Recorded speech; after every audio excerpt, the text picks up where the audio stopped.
Hello everyone.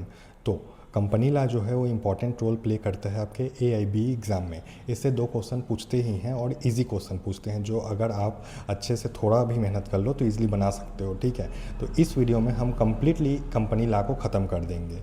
उसके लिए हम नोट्स डिस्कस करेंगे, इंपॉर्टेंट फैक्ट डिस्कस करेंगे जो कि पूछे जाते हैं इस एग्ज़ाम में। उसके बाद हम 50 इंपॉर्टेंट क्वेश्चन डिस्कस कर लेंगे MCQ में। उसके बाद आपका कंपनी लॉ की पूरी तैयारी हो जाएगी। तो चलिए स्टार्ट करते हैं। उसके लिए पहले हम नोट्स को की तैयारी कर लेंगे, उसके बाद फिर हम 50 क्वेश्चन कर लेंगे, उसके बाद कंपनी लॉ हमारा फिनिश हो जाएगा। तो दोस्तों यहाँ पर मैंने जो सबसे ज़्यादा इम्पॉर्टेंट फैक्ट हैं इस कंपनी लॉ के AIB एग्ज़ाम के लिए उसे एक नोट्स के रूप में तैयार किया है। तो आइए डिस्कस करते हैं। तो सबसे पहले हम जानते हैं डेफिनेशन ऑफ कंपनी, जो कि सेक्शन 2 का 20 सब सेक्शन में दिया हुआ है। इसमें कंपनी को डिफाइन किया गया है। Company means a company incorporated under companies act 2013 और any previous company law. Okay, अब उसके बाद प्राइवेट कंपनी क्या होता है। तो प्राइवेट कंपनी में मिनिमम 2 मेंबर होते हैं और मैक्सिमम 200 मेंबर होते हैं। ठीक है, और इसमें रेस्ट्रिक्शन होता है शेयर ट्रांसफ़र में।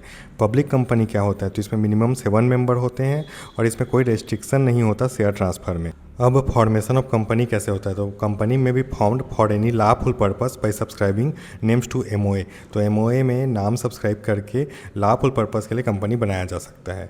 इनकॉर्पोरेशन ऑफ कंपनी का मतलब होता है registration of company with registrar of companies. ठीक है, उसके बाद रजिस्टर्ड ऑफिस इसमें दिया गया है company must have registered office with in 30 days of incorporation. का मतलब है कि रजिस्टर होने के बाद कंपनी के पास अपना ऑफिस होना चाहिए। ठीक है, अब कंपनी का एनुअल जनरल मीटिंग यानी कि AGM कब होगा, तो ये फर्स्ट फाइनेंशियल ईयर के 9 मंथ के अंदर होगा। ठीक है, उसके बाद एक्स्ट्रा ऑर्डिनरी जनरल मीटिंग कब होगा, तो ये बोर्ड जब चाहेगा तब बुला सकता है या फिर जब मेंबर्स चाहेंगे तब बुलाया जा सकता है। वोटिंग जो है वो इलेक्ट्रॉनिक मीन्स के द्वारा किया जा सकता है। कंपनी जो है अपना ट्रू यानी कि सही और फाइनेंशियल स्टेटमेंट तैयार करेगा। ओके, और उस फाइनेंशियल स्टेटमेंट को अप्रूव कौन करेगा, तो बोर्ड करेगा।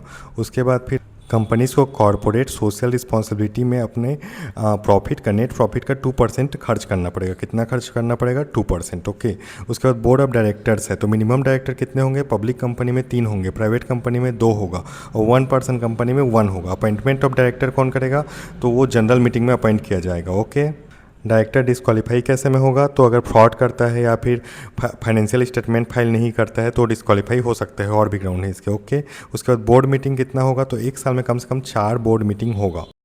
जो भी लिस्टेड कंपनी है उनके लिए एक ऑडिट कमेटी होगा। अगर मेंबर्स को लगता है कि ऑपरेशन या मिसमैनेजमेंट हो रहा है तो वो ट्रिब्यूनल के लिए अप्लाई कर सकते हैं। ऑपरेशन के लिए कौन अप्लाई कर सकते हैं, तो वो मेंबर्स कर सकते हैं, कम से कम 100 मेंबर्स या फिर 1/10 of total members. Binding up company का कौन ऑर्डर करेगा, तो ट्रिब्यूनल करेगा। वॉलंटरी बाइंडिंग अप भी हो सकता है अगर कंपनी चाहे तो, प्रिस्क्राइब्ड प्रोसीड्यूर द्वारा। ओके, तो ये हो गए इंपॉर्टेंट फैक्ट्स जो कि कंपनी लॉ से रिलेटेड हैं, जो आपके AIB एग्जाम में पूछे जाते हैं। अब हम कर लेते हैं AIB में पूछे जाने वाले सबसे इम्पॉर्टेंट सेक्शन जो कि कंपनी लॉ के हैं।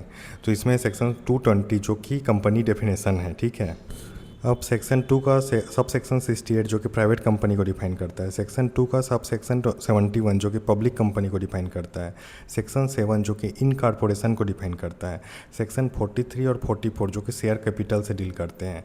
सेक्शन 73 जो कि डिपॉजिट से डील करता है। सेक्शन 96 जो कि AGM मतलब एनुअल जनरल मीटिंग से। सेक्शन 135 जो कि CSR से डील करता है, CSR है मतलब जिसमें। सेक्शन 149 जो कि डायरेक्टर्स के बारे में जिसमें बताया गया है। सेक्शन 173 जिसमें बोर्ड मीटिंग है। सेक्शन 241 जो कि ऑपरेशन एंड मिसमैनेजमेंट है। सेक्शन 271 जो कि वाइंडिंग अप है। तो इसमें डायरेक्ट सेक्शन वाइज क्वेश्चन पूछेंगे। अगर ऐसा पूछेंगे तो जैसे कि CSR कौन से सेक्शन में है तो आपको बताना है सेक्शन 135। ओके, वाइंडिंग अप कौन से सेक्शन में है तो सेक्शन 271। ओके, इस टाइप से क्वेश्चन आएंगे इस इंपॉर्टेंट सेक्शन से। अब हम डिस्कस कर लेते हैं इंपॉर्टेंट MCQ कंपनी लॉ का। तो इसमें जो फर्स्ट क्वेश्चन है वो है under the companies act 2013 company is defined. तो ये सेक्शन 220 में है जो कि हम पढ़ चुके हैं। दूसरा क्वेश्चन है minimum members required to form a private company are. तो ये 2 है, हम पढ़ चुके हैं। ओके, तो ऐसे ही क्वेश्चन आएंगे। Minimum members required for a public company, answer is C 7। Maximum number of members in a private company, answer is C 200। Which document defines the scope of a company activities, तो इसका answer है C memorandum of association.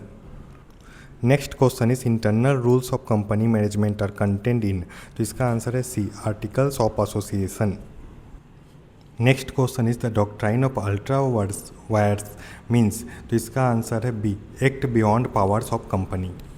Next question is first AGM मतलब annual general meeting must be held within, तो इसका answer है B, 9 months.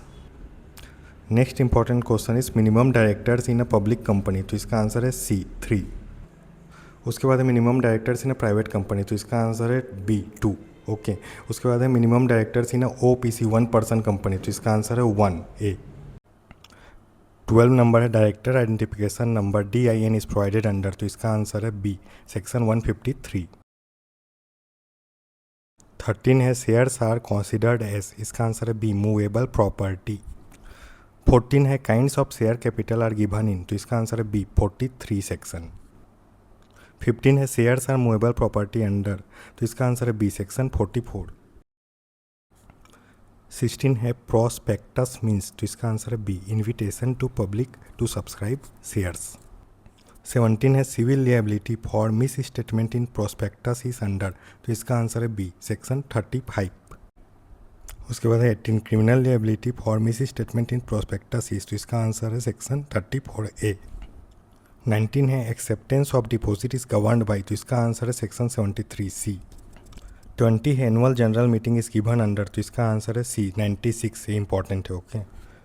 21 है extra ordinary general meeting is provided under, तो इसका आंसर है सी, सेक्शन 100।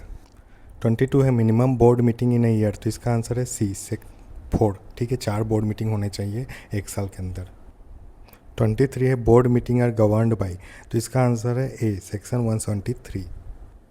24 है CSR प्रोविजन आर अंडर, तो इसका आंसर है सी, सेक्शन 135। 25 है CSR स्पेंडिंग रिक्वायरमेंट इज, तो इसका आंसर है बी, 2%। 26 है financial statements are given under, तो इसका आंसर है ए, सेक्शन 129। 27 में है board report is provided under, तो इसका आंसर है सेक्शन 134। 28 है appointment of director is under, तो इसका आंसर है B, section 152। Disqualification of director, तो ये है सेक्शन 164 में, इसका आंसर है ए। 30 है audit committee is required under, तो इसका आंसर है सी, सेक्शन 177। 31 है नॉमिनेशन एंड रिम्यूनरेशन कमिटी, तो ये है सेक्शन 178 में, आंसर है सी।